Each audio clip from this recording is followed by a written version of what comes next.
నుంచి కూడా ఇవే వినిపిస్తూ వస్తాయి. అందులో భాగంగానే మీరు పోరాటం చేస్తున్నట్టు సరే అరెస్ట్లు అయ్యాయా, ఆడపిల్లలను కూడా చూడకుండా చేశారా, ఇవన్నీ ఒక విషయం అయితే మీ పోరాటం ఇందాక మీరు చెప్పిన తీన్మార్మాలని మిమ్మల్ని శంకిని అంటాం. ఆ రోజు కూడా మనం ఫోన్లో మాట్లాడుకున్నాం. ఆ రోజు చాలా బాధపడ్డారు మీరు. ఇవన్నీ కూడా ఇందాక విజయ్ గారు కూడా అదే అన్నారు, నిజంగా ఆయన సొంత చెల్లిని అయితే అలా పిలిచేవాళ్ళ అనేది. సరే దానికి కాంగ్రెస్ పార్టీ వాళ్ళు ఎలాంటి ఎక్స్ప్లెనేషన్ ఇచ్చుకుంటారు అనేది వెంకటనాయక్ గారికి తర్వాత వదిలేద్దాం. సో మీ విషయంలో చెప్పండి, ఆయన అలా ఎందుకు అనాల్సి వచ్చింది?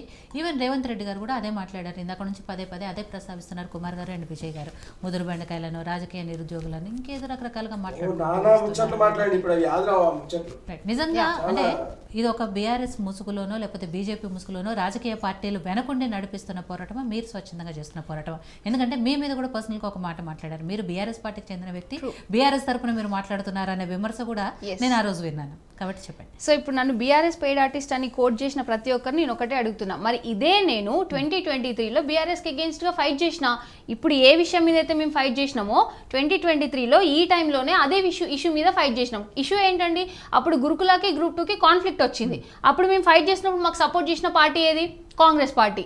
అంటే అప్పుడు మేము కాంగ్రెస్కి పెయిడ్ ఆర్టిస్ట్లమా? కాదు కదా. అప్పుడు కానప్పుడు ఇప్పుడు నేను బీఆర్ఎస్ పెయిడ్ ఆర్టిస్ట్ని ఎట్లా అవుతా?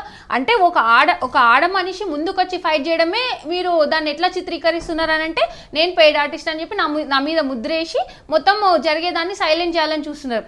అసలు రెస్పెక్టెడ్ ఎమ్మెల్సీ పొజిషన్లో ఉన్న తీన్మార్మల్లన్న ఈరోజు నేను అదే మనిషి దగ్గరికి 2023లో కూడా వెళ్ళిన, నేను అదే ఆయన స్టూడియో కూడా వెళ్ళిన, అది ఆన్ ద రికార్డ్ ఉంది, చెక్ చేసుకోమనండి కాంగ్రెస్ వాళ్ళని.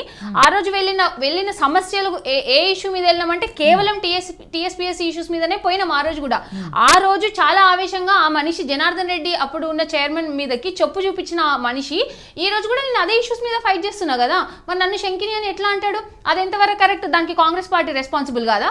కాంగ్రెస్ పార్టీలో ఉన్న పెద్దలు రెస్పాన్సిబుల్ గారా? అంటే మీ పార్టీలో ఉన్న ఒక ఎమ్మెల్సీ మనిషి అట్లా మాట్లాడిందంటే ఏ రకంగా ప్రజాప్రభుత్వం అవుతుంది? ప్రజాప్రభుత్వం అంటే ప్రైవేట్ పర్సన్స్ ని, రైట్స్ కోసం ఫైట్ చేసే పర్సన్స్ ని ఇట్లా అడ్డగోలుగా మాట్లాడడమా?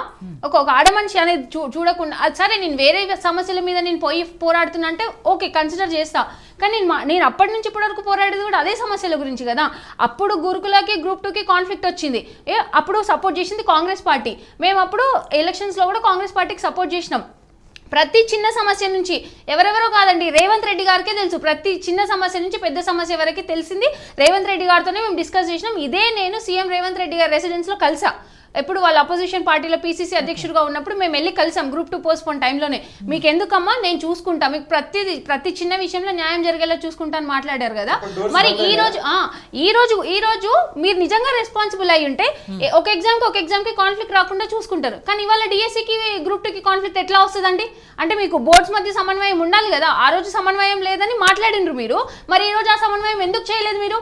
బోర్డ్స్కి గ్యాప్ అనేది ఉండాలి కదా. ఇప్పుడు పిల్లలు మెంటల్గా ఇదవుతున్నారని చెప్పి మాట్లాడిన పెద్ద మనుషులే ఈ రోజు మేము ఇట్లనే ఎగ్జామ్స్ పెడతాం రాసుకోండి అంటే అదెంతవరకు కరెక్ట్? ఇప్పుడు ఆ రోజు రిపీట్ అయింది, ఈ రోజు కూడా ఆ రోజు జరిగింది, ఈ రోజు మళ్ళీ రిపీట్ అవుతుంది. మీరు ఏ రకంగా నిరుద్యోగులకు న్యాయం చేసినట్టు? లేదు కదా. ఇప్పుడు పోస్టుల పెంపు విషయం గురించి మాట్లాడితే ఆ రోజు అన్నారు కేటీఆర్, మేము మాట్లాడినప్పుడు ఏమని హామీ ఇచ్చారంటే 2000 పోస్టులు పెంచుతామని హామీ ఇచ్చిండ్రు.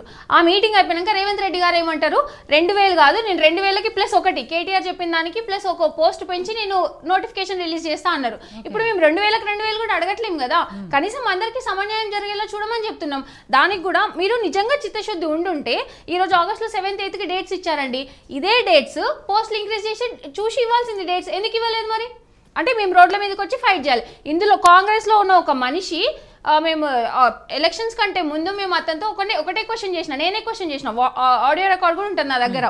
ఏమని క్వశ్చన్ చేసిన అంటే, రేపు పొద్దున మేము సపోర్ట్ చేస్తున్నాం కాంగ్రెస్కి, రేపు కాంగ్రెస్ రూలింగ్లోకి వచ్చిన తర్వాత మా నిరుద్యోగుల సమస్యల గురించి మీరు మా తరపున నిలబడి కొట్లాడతారా అంటే, నేను ఎందుకు కొట్లాడతా? నాకు ఎటువంటి బాధ్యత లేదు, నేను తీసుకోను బాధ్యత. అప్పుడు కూడా మీరు రోడ్ల మీదకి రావాలి అని అన్నారు.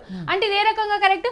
అంటే ఇప్పుడు కొంతమంది స్టూడెంట్స్ కానీ ఎవరైనా న్యూట్రల్గా ఉండడం తప్పైపోయింది. నేను న్యూట్రల్గా ఉన్నందుకు నన్ను ఈరోజు అన్ని రకాలుగా ట్రోల్ చేసిరు. మరి దానికి ఏం సమాధానం చెప్తారు? ప్రతి అఫీషియల్ ట్విట్టర్ హ్యాండిల్స్లో పెట్టి చేయడం వీళ్ళు సమాజానికి ఏం నేర్పిస్తున్నారు అంటే మనుషుల్ని ఇట్లా డిమోరలైజ్ చేసి వాళ్ళని దెబ్బతీయడమేనా? అంటే మాకు క్వశ్చన్ చేసే రైట్ లేదా? ఇప్పుడున్న ప్రజెంట్ కాంగ్రెస్ రూలింగ్లో మాకు క్వశ్చన్ చేసే రైట్ లేదా?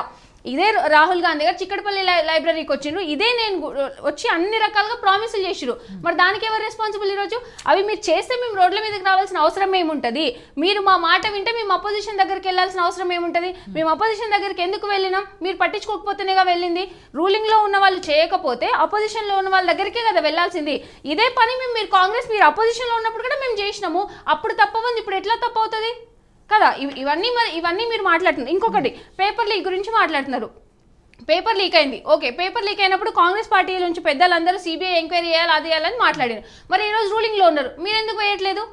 ఫారెన్సిక్ రిపోర్ట్ ఎందుకు బయట పెట్టట్లేదు? ఫారెన్సిక్ రిపోర్ట్కి సంబంధించి సిడిపిఓ ఈఓ ఎగ్జామ్స్ రిలేట్ అయ్యి ఉన్నాయి. ఇప్పుడు ఇంతవరకు వాటికి సంబంధించిన అపాయింట్మెంట్ ఆర్డర్స్ కానీ అసలు ఆ కేసు ఉంది, ఆ కేసు అనేది క్లియర్ అవ్వట్లేదు. ఇప్పుడు అదే కేసు బల్మూరి వెంకట్ గారే ఈరోజు ఎందుకు రెస్పాండ్ అవ్వట్లేదు? ఇవన్నీ చూస్తుంటే అర్థమవుతుంది కదా న్యాయం ఎక్కడ జరిగిందండి నిరుద్యోగులకి. కేవలం నిరుద్యోగులు మీడియాల ముందు మేము నిరుద్యోగుల వల్ల గెలిచినాం అని మాత్రమే చెప్పుకోవడానికి పనికొస్తున్నాం తప్ప న్యాయం చేయడానికి పనికి రావట్లే. సో జనార్దన్ గారు, ఇవాళ మార్నింగ్ జరిగిన మీటింగ్లో మీరు కూడా ఉన్నారు కాబట్టి ఏ అంశాలు చర్చకొచ్చాయి? ఓన్లీ పోస్ట్ పోన్ విషయమే చర్చకు వచ్చిందా, లేకపోతే పోస్టులు పెంచాలనే విషయం కూడా చర్చకు వచ్చిందా? పోస్టులు పెంచాలనే విషయం ఒకవేళ చర్చకు వస్తే దాని మీద ప్రభుత్వం వర్షన్ ఏంటి?